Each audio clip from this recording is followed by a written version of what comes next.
Students, today we are going to study unit number 3, natural resources, renewable and non-renewable resources. From this unit we are going to see land resources and land use change. Before seeing that, we will see the definition of land. Land is an essential natural resource both for the survival and prosperity of humanity and for the maintenance of all terrestrial ecosystem.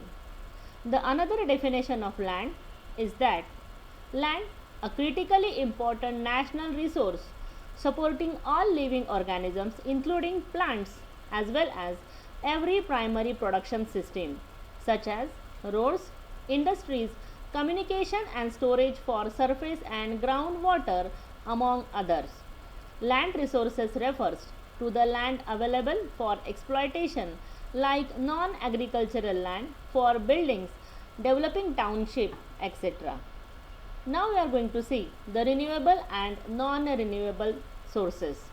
In this chart, the renewable and non-renewable sources, they are clearly classified. Sources as characterized as renewable or non-renewable can or renewable resources can replenish itself at the rate it is used, while a non-renewable resources has a limited supply. Renewable resources include the timber, wind and solar, while the non-renewable resources include coal and natural gas. So in this chart we can clearly see the renewable resources as the solar energy, air, wind, water, while the non-renewable resources such as fossil fuels, oil, coal, natural gas, etc. Now we are going to see the function of land. What are the function of land? Land stores wealth of individuals, groups or a community. It is used for the production of food, fiber, fuel or other biotic material for human use. Land provides the biological habitats for plants, animals and microorganisms, co-determinant in the global energy balance and the global hydrological cycle, which provides both a source and a sink for greenhouse gases, is also provided by land. Land regulates the storage and flow of surface water and groundwater. It is buffer, filter or modifier for chemical pollutants. Storage and protection of evidence from the historical or the prehistorical record is also done by land, and enabling or hampering movements of animal, plants and people between one area and another. So all these functions, they are carried out by land. Now what is land use? Land use involves the management and modification of natural environment or wilderness into built environment such as settlements and semi-natural habitat such as the arable fields, pastures and managed woods. Land used by human has a long history, first emerging more than 10,000 years ago. It has also been defined as the total of arrangement, activities and inputs that people undertake in a certain land type. Now, types of land uses.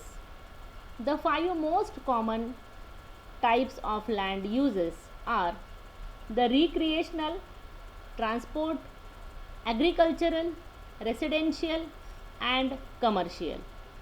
So first type, that is the recreational.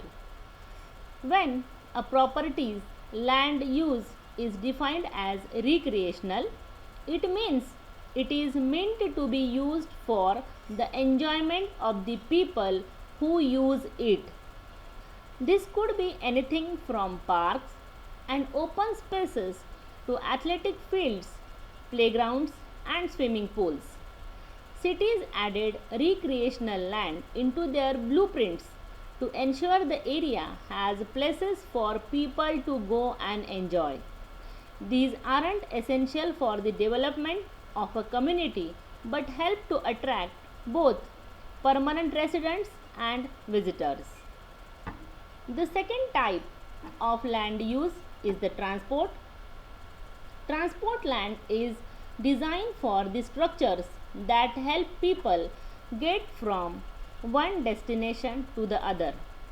Transport land includes things like roads, airports, train stations, and subway stations. The third type of land use, that is the agriculture. Agricultural land is used for the growing and harvesting of crop and livestock. These are things like the ranches, farms, and the pastures. The fourth type of the land use is the residential. The purpose of residential land is to build homes. This could mean mobile homes, single family homes, or even apartment complexes. There are some restrictions associated with this type of land use, such as the type of animals permitted on the property. Other restrictions may include the size of building, the minimum lot size, how close building on your lot can be to each other. The last type of land use is the commercial. This type of land is designed for business, warehouse, shops, and any other infrastructures related to commerce. This type of land is commercially used for office, buildings, restaurants, shops, and other businesses. And while commercial land is usually doesn't take up much space, it's critical to the economy or community. So all these were the types of land uses. Now, what is the land use change? So, the land use change simply refers to the conversion of the piece of lands used by humans from one purpose to another. For example, land may be converted from cropland to grassland or from wild land, example tropical forest, to human specific land uses, that is the palm oil plantations.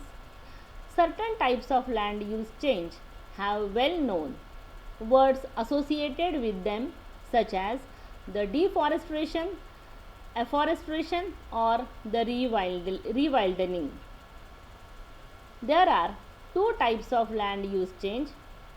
The first is the direct anthropogenic, that is human caused changes, and the second is the indirect changes. So first change, that is the direct or anthropogenic change. The effect of land use on the climate primarily depends on the type of land cover present within an area. For example, if rainforest is removed and replaced by crops, there will be less transpiration, leading to warmer temperature in that area. On the other hand, if irrigation is used on farmland, more water is transpired and evaporated from moist soil, which cools and moistens the atmosphere. The additional transpiration can also affect level of the precipitation and the cloudiness in an area. Urbanization is another change in land use that can affect the climate, sometimes significantly. Local climates tends to be warmer due to the increased amount of heat released within a densely populated area. Average temperatures in the city centers can increase even more due to high density of construction materials such as pavement and roofing materials, since they tend to absorb rather than reflect sunlight.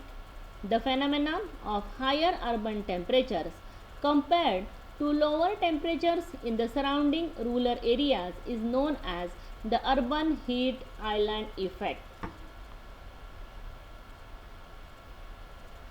Now second is the indirect changes. So first was the direct changes, that was they were the man-made changes, and the second is the indirect changes. So indirect changes, the main ways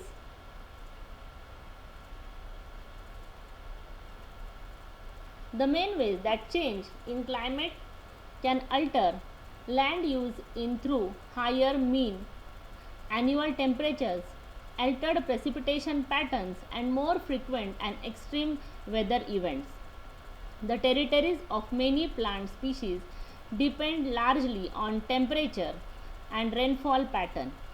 As climate change affects this pattern, many types of trees and vegetations are forced to shift to higher altitudes and latitudes, while greater variability in rainfall pattern can decrease overall plant growth. Higher temperatures can extend growing seasons, possibly allowing for more than one cropping cycle during the same season, or the expansion of agricultural land towards the higher elevations. Indirect changes include those change in climate or in carbon dioxide concentration that force changes in vegetation. On a global scale, carbon dioxide emission from land use change represent an estimated 18% of total annual emission, that is one third of that from developing countries and over 60% from lesser developing countries. So all these indirect changes in land use, they are also responsible for changes in the environmental change. Now what is the importance of land use? So when there is a change in the land use, so it tells us the great deal about the governments making the decisions for land use and the priorities they hold. The better we understand the way the world has been adapted to human needs and in what patterns, the more we can predict future trends. The better we understand the way the world has been adapted to human needs and in what pattern, the more we can predict future trends. The better we can predict the future for land use, the more we can prepare for negative impact. Okay, so these are some importance of the land use. Now future of land use. So in future, if we use the land in the proper way, it will help the environment. So forestry and land use practices hold considerable potential for counteracting the effect of greenhouse gas emission, helping to prevent significant climate change. These practices include focusing on planting trees, preserving and properly managing forest, and changing cultivation practices to account for increased carbon storage in the soil. Such practices could make it possible to increase carbon sink while further reducing the emission of greenhouse gases. So here we finished the first unit, that is the land use, land resources and land use change.